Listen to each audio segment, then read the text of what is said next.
Don't leave the TV on. Turn off the lights in either the living room or your room. Got it, got it. I'll save energy properly. I left the house to go shopping far away. Whether we are leaving or at home, our family works together to save energy by making sure we don't forget to turn off the lights or adjust the air conditioner settings. Today, as usual, I went out with the family reminding each other to be careful. However, when I came back a few hours later, our precious home had completely changed. If you love saving so much, let me save energy for you. The sinister sound was her laugh. Sneaking into our home, she turned off the circuit breaker, causing a major incident. The reason she did such a thing was, my name is Luna. I'm 29 years old and married to Ollie, who is my age. After our marriage, we moved in with his family. His mother had already passed away, and his father, who had a chronic respiratory condition, was living alone. My husband, worried about his father's health, persuaded me to move in while I continued working. His unmarried sister was also living there, but I couldn't get along with her. His father, who was gentle and kind like my husband, was the opposite of his sister, who had a volatile temperament. I, being straightforward, often clashed with her, and as her elder, barely managed to keep her in check. If it weren't for her, our lives would be peaceful. However, within 6 months, his father's condition worsened. He needed an oxygen inhalation device to stay at home. Both my sister-in-law and I worked, so we couldn't help his father during the day if anything happened. While it was necessary to find a safe environment like a care facility, his father refused to leave the house filled with memories of his late wife. After discussing with my husband, we concluded that forcing him out of his home would be detrimental to his health. So we decided to hire a helper, but this led to another problem. My sister-in-law didn't like having strangers in the house and started harassing the helpers. She would secretly insult and annoy them, claiming, if they can't provide proper care, we can't trust them with father, and kept complaining to the agency. Many helpers quit, and when we figured out the cause, it was too late. The agency told us, we can't send anyone new, essentially giving up on us. What should we do? We've been rejected by this company too. We're probably blacklisted. Damn, it's because of her. Known as a troublemaking household, we couldn't rely on helpers anymore. We sighed and had to think of other solutions. My sister-in-law, naturally selfish and isolated from the family, was frequently admonished by my husband, which led to fierce sibling arguments. He eventually told her, move out and be independent. But being scolded only made her more hostile towards me, the less resistant target. You're the one who got married into this family, so you should take care of him. My brother can't quit his job, but you can. Hearing this, my husband would argue again. This didn't allow for a peaceful life for his father either. Though it was annoying to agree with her, there was no other choice. His father, concerned about my unfamiliarity with the environment, put on a brave face to help me settle in. Feeling indebted to him, I said, I'll quit my job and take care of your father. I'll also start learning about caregiving. He's my family too. When I decided to resign for caregiving, both my husband and his father tearfully thanked me. Learning about caregiving from scratch was difficult, but his father always encouraged me kindly. The only constant was my sister-in-law, who remained at home without helping with housework or caregiving. On her days off, she would disappear, likely going out to have fun. Though I spent more time at home, with caregiving and studying, it was hard to keep up with everything. Despite dividing chores with my husband, there were gaps, and she would quickly criticize. You decided to do both caregiving and housework, right? You like doing everything yourself, don't you? Whenever I retorted, she would respond with sarcastic remarks. She continued to harass me but would get caught and scolded by my husband. Every time, she would say, "Father is too kind to say anything. I'm saying it on his behalf." Naturally, there was no improvement, and dealing with her constant interruptions was increasingly stressful. I felt immense respect for the helpers who managed to care for his father while enduring her behavior. Both his father and my husband were fed up with her persistent attitude.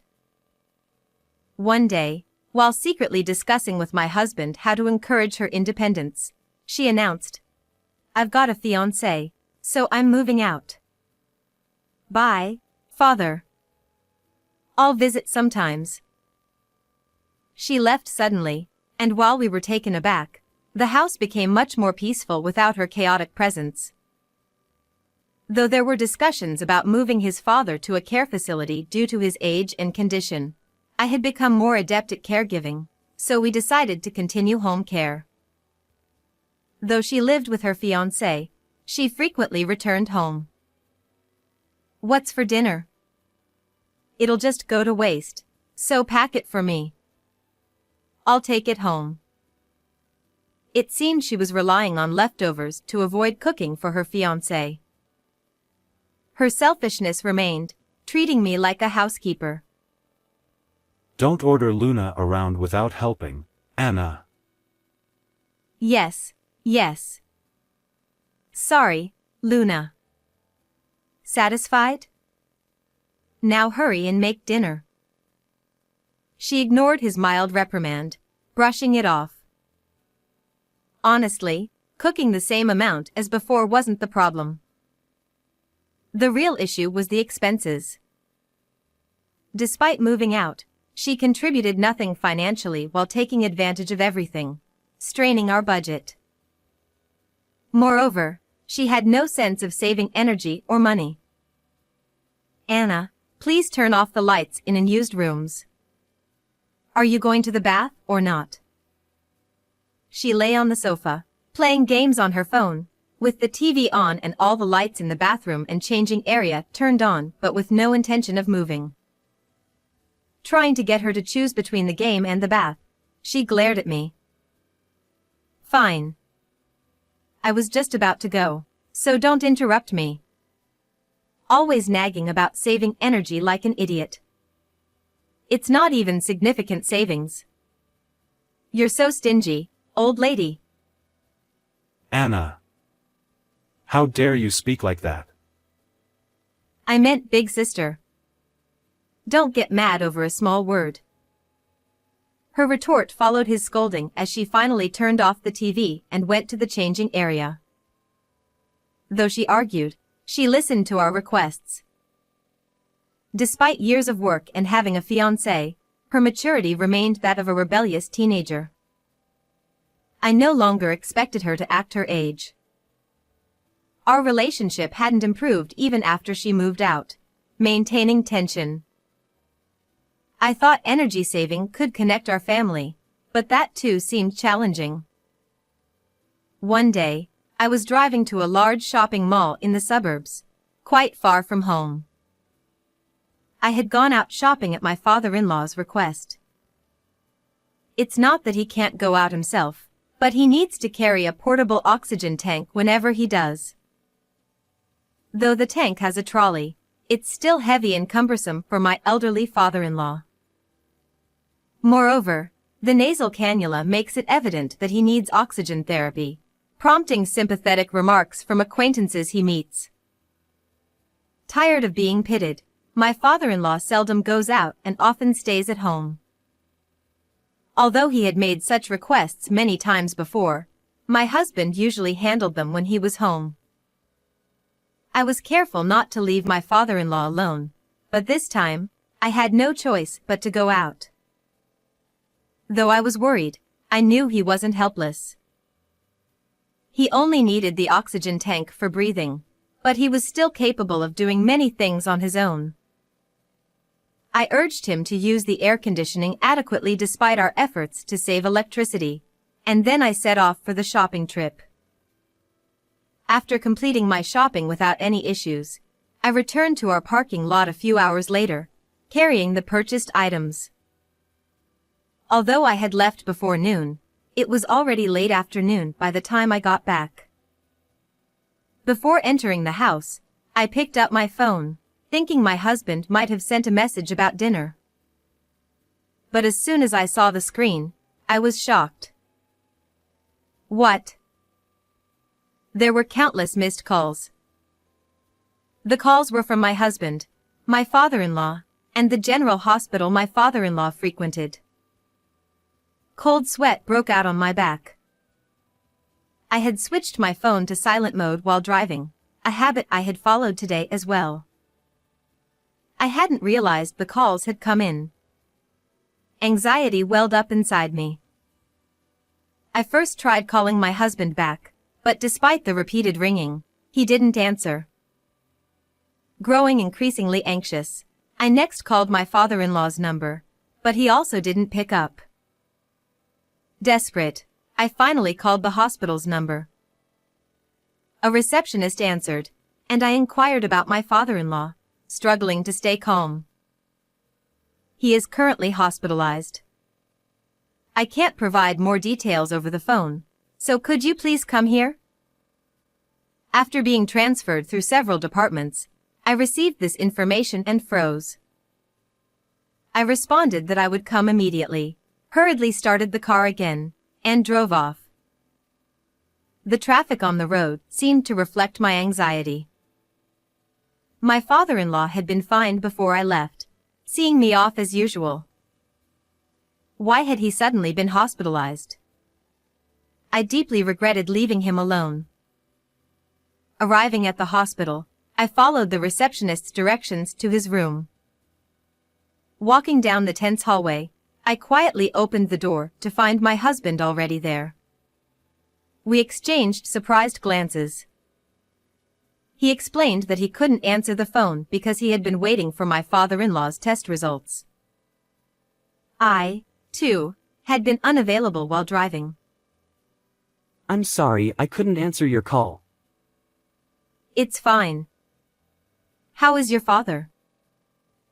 Prompted by him, I looked at my father-in-law lying in bed. Though he looked slightly pale, his breathing seemed steady. He's okay. There's no serious issue. He's just here for some tests. Actually, hearing from my husband that my father-in-law wasn't in danger finally allowed me to breathe a sigh of relief. But why had he been hospitalized? Just as I was about to learn the reason from my husband, the door to the hospital room burst open with a bang. My sister-in-law rushed in, her eyes filled with fear. Ignoring us, she ran straight to my father-in-law's bed and screamed upon seeing him. Ah! What happened to Dad? Her loud scream made my husband hastily try to calm her down. But her panicked voice echoed through the room. Please, calm down. He tried to pull her away from the bed. Though her voice eventually softened, she suddenly glared at me and started yelling. You were with him. What happened? Her angry words hit me, and I was left speechless. My husband tried to intervene and calm her, but her anger was still directed at me. Amidst the confusion, I felt a strange sense of unease. While my father-in-law needed oxygen therapy, such a sudden hospitalization seemed unlikely. Please, let's calmly discuss this. My husband turned to us, speaking quietly as he explained what he knew. It seemed my father-in-law's oxygen device had lost power. After I left, he had been resting in his room when the device powered off. He woke up struggling to breathe, tried to turn the device back on but it wouldn't work, and couldn't reach either my husband or me. He managed to connect his portable tank and catch his breath, but grew anxious about our return. Feeling a headache coming on, He decided to go to the hospital but had no means of transportation. He tried calling a taxi but found his hands shaking too much to dial. So he went to the neighbor's house for help. The neighbor, seeing him, screamed and took him inside, laid him on their living room couch, cooled him with ice packs, and called an ambulance. Only then did my father-in-law realize he was suffering from heat stroke. Thanks to the timely treatment at the hospital, he was now stable. According to the doctor, my father-in-law's age made him less sensitive to heat, and he mistook his symptoms for aging issues. With convulsions setting in, immediate treatment and a few days of observation were deemed necessary. After hearing this, I asked my husband a pressing question. The device losing power. It couldn't have been the plug. We installed it so it couldn't be easily unplugged, right? My husband frowned, looking thoughtful. My sister-in-law remained silent, but her face was visibly pale. You're right. It shouldn't have unplugged on its own. I checked when I went home to pack for the hospital. The plug was still in. What? Then why? His words only deepened my confusion. He had gone home to prepare the hospital bag and checked the device, finding the power off but the plug still in. He now looked at my sister-in-law with a stern expression. Her face, as pale as a ghost, suggested she was hiding something. Before I could comprehend why my husband seemed so angry, he raised his voice at her. You turned off the breaker, didn't you? Say something. His voice echoed through the room, making her jump and start trembling. She opened her mouth to speak but seemed unable to form words. Then my husband pulled something from his pocket.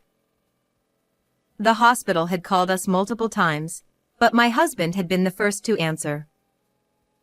When he went home to pack, he immediately noticed something wrong. The house was unusually hot, and none of the electrical appliances were working. Checking the breaker, he found it switched off.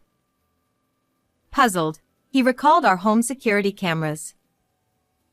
We had installed several cameras years ago after a break-in, and they had remained for our safety. Despite our efforts to save electricity, these were deemed necessary. I found this on the cameras. I transferred it to my phone to show you both. My husband showed us the footage on his smartphone. First, what appeared was the familiar entrance to our home.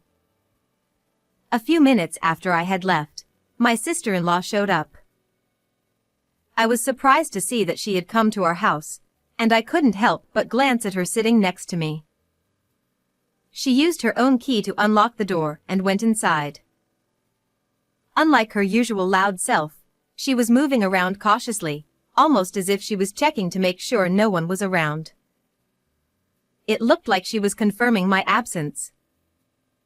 My husband operated the smartphone, switching to the camera inside the entrance. The location of our breaker is near the ceiling of the shoe cabinet. My sister-in-law climbed onto the chair we used to put on shoes and opened the breaker cover. What is she doing? Even though I knew what was going to happen, I couldn't help but scream. The camera, which has an audio recording function triggered by sound, captured not only the rustling noises but also her horrifying mutterings. This is the breaker, right? If the fridge stops, that savings freak will calm down a bit, right? Her malicious laughter echoed in the silent hospital room. Here you go. Enjoy your favorite energy saving. After that, the video ended because the breaker was tripped. We were left speechless and stood there in shock. When the breaker is tripped, the power supply to the entire house stops. For the few hours until my husband noticed, as she had planned, the contents of the refrigerator would have turned into a disaster. From her panic when she rushed into the hospital room, She clearly hadn't understood the gravity of her actions, but this was far too malicious to be considered just a punishment for me. However, she reacted in an unexpected way. Because you're always nagging about saving energy. Tears welling up, she started raising her voice to justify herself. I didn't know father was home. I thought he had gone out with you. It's your fault for leaving him alone. She kept repeating that she didn't expect this to happen. Her tearful plea for self-preservation was in stark contrast to the fiery anger burning within me. How could you sneak in and cut the power like a thief? We're lucky he survived, but what if something had happened to your father? I couldn't help but lash out at her, but she raised her voice even louder to blame me. It's your fault. It's all your fault that father ended up like this. Her accusations pierced my heart. True, I shouldn't have left him alone. Wasn't it my mistake to leave him behind, saying it would be a burden to take him out? In the tense hospital room, suddenly, the atmosphere was shattered. Be quiet. The father-in-law, who should have been asleep, shouted at her. He couldn't speak very loudly due to his illness. Given his usually calm demeanor, we were all taken aback. Our gazes all turned to my sister-in-law. Do you understand what you've done?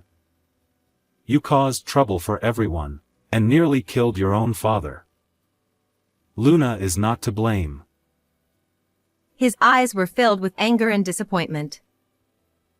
His voice was much harsher than his usual gentle tone.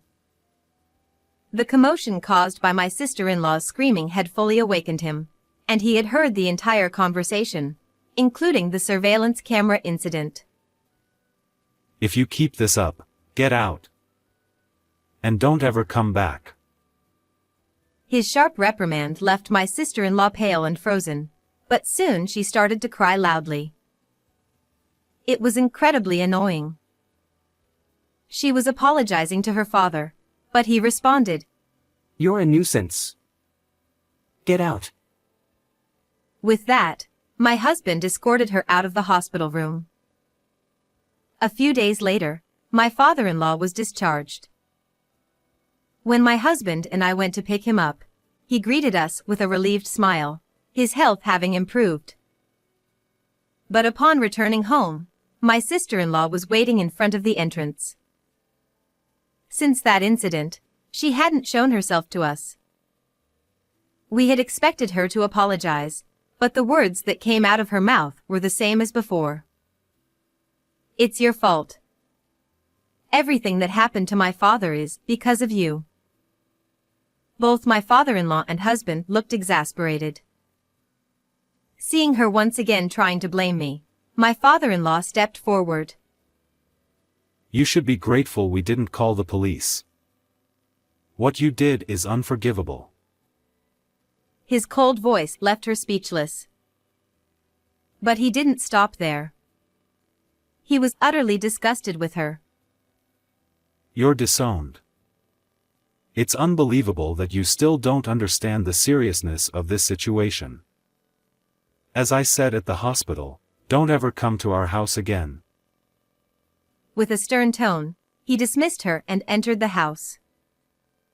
She stood there in shock, unable to move, probably never expecting to be disowned by her own father. My husband and I believed his anger was justified, and we decided to continue supporting him. We left her standing there and went back inside. After that, my sister-in-law tried to contact us multiple times to apologize. But my father-in-law ignored all of them. He had no sympathy for her after all the trouble she had caused. Neither did we. My father-in-law refused to support her financially for her wedding or honeymoon and declared he wouldn't attend the wedding. Incidentally, I was once ambushed by her outside our house. She pleaded with me tearfully to persuade my father-in-law, but I had already decided not to forgive her.